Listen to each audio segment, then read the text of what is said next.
Ganyan yan. Ito, ina-adjust yan kasi connected yan pa ganito sa siko. Okay? Oo. Connected yan. Dito pwedeng itulak yan dito. Hindi lang sa siko. Kaya, Hindi siya tumama. pero itong ano. Kasi kailangan may kapaliwanagan. Oh, katulad yung sinasabi mo, hindi kasi connected yan. Magkahiwalay na yan eh. Hindi ito masakit. Sinasabi niya, sinasabi kasi sir, huwag na to. Yun lang may problema ko. Dahil pinili itong galawin yan. Namaga. Yan. Pero ito, ang bawat gagalawin ko sa inyo, sasabihin ko yung connection. Kung bakit ko ginagalaw. Para wala kayong dapat ipagtaka. Oh, ba't ginalaw niya ito? Hindi naman masakit to.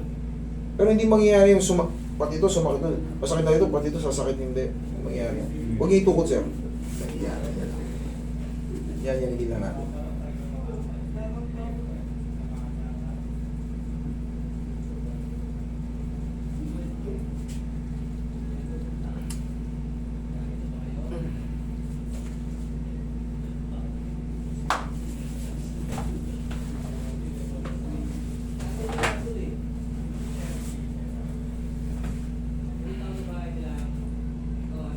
Kung taga-ayos ng ano eh, mga nasisira din sa akin. Basta, sabihin, kilala daw siya.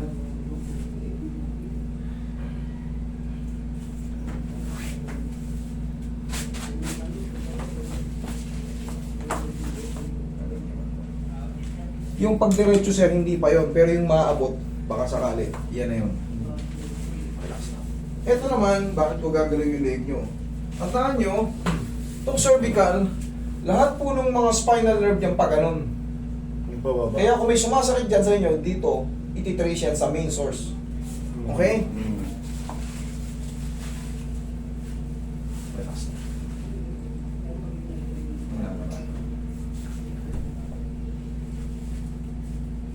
One more.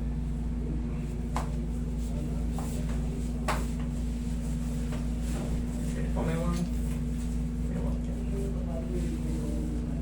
Sige, tigasan mo yung siko mo, pupunta sa akin. Tigasan mo yung siko. Yeah. Other side. Sige, tigasan mo yung siko mo. Yeah.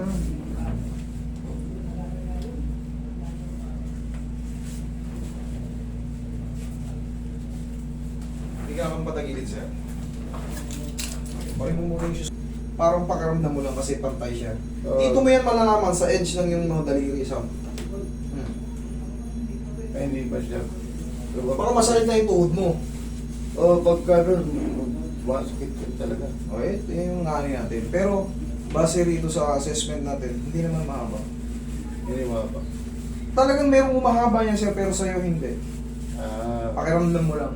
Baka dahil may nararamdaman ka sa junction, alam mo mahaba. Relax na.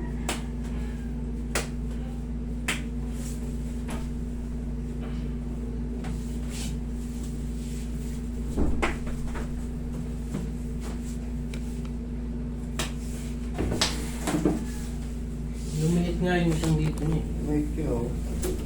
Dito sa kabila. Parang yung parang buto niya, parang lumilis dito. Ito, Oo, alam niyo po pag nakalis yan, kunyari, pag lumis, ibig sabihin, dislocate. Oo. Pag nakadislocate yan, pag pinilat ko yan, sisigaw yan. Hindi po yan nangayayat, nabawasan lang ng konting laman dito kaya umalsa yung buto. Parang lumabas yung buto. Pero pag naka-dislocate yan, pag pinindot ko yung dislocated mo, kahit sa daliri lang. Kunyari, dislocate, nakorbo ka. Ayan, kunyari, tabing yan. Daliri ko si tabing ina eh. Pag pinindot mo yan dyan, pag talaga naka-dislocate yan, sisigaw ka. Dislocate yung pipi nga, dislocate yung pipi. Iyak ka dyan. Tapa ka po si... Tapa ka. Pero yan, hindi. Humina lang yung laman niya. Oo, humina lang yung laman niya. Kaya ganun. Pero hindi siya dislocate. Yung sinasabi yung parang nakaliis yung buto. Nakali. Parang nakali. Hindi. Dapat, may papaliwanag ko sa inyo yung mga bagay-bagay na kiniklaim nyo kung baga inaala nyo, pinoproblema nyo. Talaga kasi... Taas ko to, sir. Ako nga, instructor ako nito eh. Nagtuturo ko nito sa abroad, yun ang totoo. Yung mga nandito, siyempre bagong natuto, kailangan pag-aaral pa tayo, hindi naman natin kailangan sobrang perfect eh. Ang kailangan, hindi natin ma-double damage yung mga malapit sa atin. Kung hindi kaya tanggihan, ganun. Relax lang. Inhale. Exhale. Ayun. Diyan ka lang muna. Huwag tatayo. Mga ayaw mo lang umuwi ha. Ha? Yun ang bagat ko siya.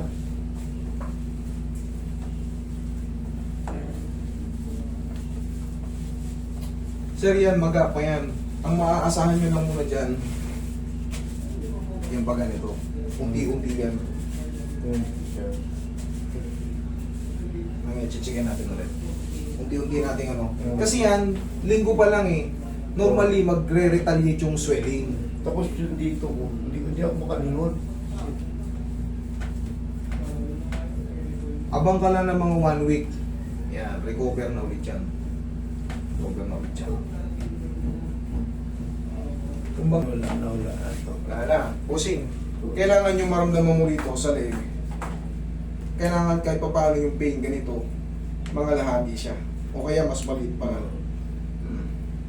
Ito nakagano na. Nakagano pa na? Ito hindi pa. Ito hindi pa, nakaganon na yun nandun. Hmm. Pusing, antay lang tayo ng 3 to 4 days lang. Oo. 3 to 4 days. Yung tumunog dyan kanina, yun yung nag-release niya. Pero syempre yung swelling, kumbaga yung pinch dyan ng nerve, still there. Pero abang lang tayo, 4 days lang. Okay? Okay. Dito naman, ganun din to. Ganun din to. Kasi joint to eh. Eh wala, pinilit na, na-hyperextend na yung mga ligaments yun. Oo. Automatic, magre-retaliate talaga yung swelling. Pero ang masakit ito, kasi pag mas may edad yung nadali nyo ng ganito, ang bagal ng metabolism. Ang bagal ng paghilom ng pamamaga. Pero ito sa akin sa stiff neck, kasi bago pa to, ano lang yan, 4 to 5 days, or 4 days lang. 4 days lang. Na-release na yun dito. Ito na-list na. O, antay lang tayo ng ano. Ito yun. Ito, tong sa siko kasi, ano ko na to eh, mahirap din talaga to ayusin pag may swelling na. Pero ang mahalaga, hindi siya dislocated. Ay. Bakit? Paano malalaman? Basta nagaganyan nyo yan, hindi yan dislocated. Pag napipigilan lang, medyo malapit na, ibig sabihin, naiipit na yung pamamaga, kaya masakit na eh. Pero pag dislocated yan, hindi nyo kailan yan may gaganon. Kakalso ito, oh. Ito, oh. Yan, oh. Ito. Pag naka-dislocate yan, hindi mo yan matutupi. Katulad yan, oh, hindi rin gano'n maabot. Lalo pag nadagdagan ng swelling dito sa mga ano. Pero, pag nagaganyan nyo yan, okay yan. Namamaga lang yung ligaments and tendons yan. Basta nagaganyan nyo yan. Tapos, pwede mo ma-straight. dahil nga po sa swelling. Oo. Kasi nga, pero abang-abang lang kayo ng mga, sabi ng 1 to 2 weeks, bossing. Oo. 1 to 2 weeks. Mas babalik ko ulit dito. Nakaganon ko. Oo. Kasi ang pinaproblema ko ito, yan o. Paano kaya mabalik yan? Hindi. Hindi mo balik yan? Buto mo. Ayan. Alin yan? Ito, yan. Yung buto na to. Ito, wala to. Iba, wala ito. Ito nga po yung sinasabi ko eh. Hmm. Malalaman yung pag ito ay dislocated ito. Ayan, pipindutin ko na malakas, 2 daliri pa. Pag dislocated yan, hindi mo matatabig yan. Hindi mo magagaya pag nakadislocate yung buto. Pag diniinan mo yan, yan na po yan. May tubo talaga na ano, nagkakaroon ng spar na tinatawag. O yung mga calcific. Ito, pag pinilot mo to, ito masakit. Saan dyan? Dito. Sa loob? Oo, sa loob. Sa loob. Yan. Dito. Hindi, taas konti. Ito? Yan. Yan. Higa ka. Yan ang masakit. MCL, MCL. Sige po, okay lang. Isa pa. Last na to. Sige, last na. Ikaw wala. Last na. Sigaw lang kayo ng Dharma. Fuck! Okay. Bago. Kailangan nating baguhin yung position kasi may nararamdaman siya. Yung pirwal muna. Grabe, ang sakit. Kuha ka ng ano, pang ano natin dyan. Obserbahan nyo, matatayoy ko kayo. Parang pumasok. Yun ang inaantay ko. Oo. Yung inaantay mo, ginawa ko na. Kasi, yung inaantay ko na ilayo na ganyan. Sinabitan ko nga ng gym block yun eh. para mahatak. Oo, tapos ibitin ako ng ano, tapos nabubuhat ako ng 80 kilos. Pinasabitan ko ng chimlak. Bossing kasi, bago ko naman gawin to, yung mga ginagawa ko. Eh, ito si Bossing galing at sa akin eh. Napapanood nyo na yan sa ano eh. Napapanood nyo na yan. Napapanood ko na rin to. Napapanood nyo na yan, paulit-ulit lang yan. Bago ko yan, hindi ako nagtakot dyan kasi kabisado ko yung method ko. Kaya kahit matawa man ako, kung masaktan mo kayo, pero ang sakit yan, Oo. Tapos wala na siya, wala na sakit. ganun po yun. Hindi yung, masakit na masakit. Hindi. Siyempre magugulat ka eh. Oo, gulat ka. Magugulat ka eh. Sabi mo masakit sa kamay. Hinahanap mo ba? Baka wala na. Sige. Oo, wala na siya.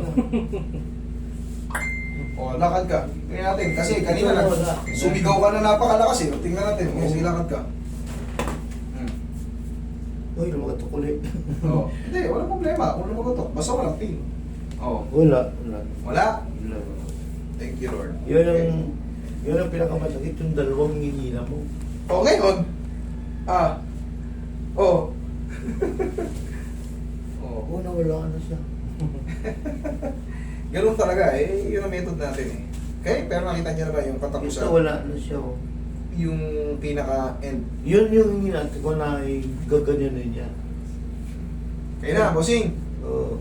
Thank you.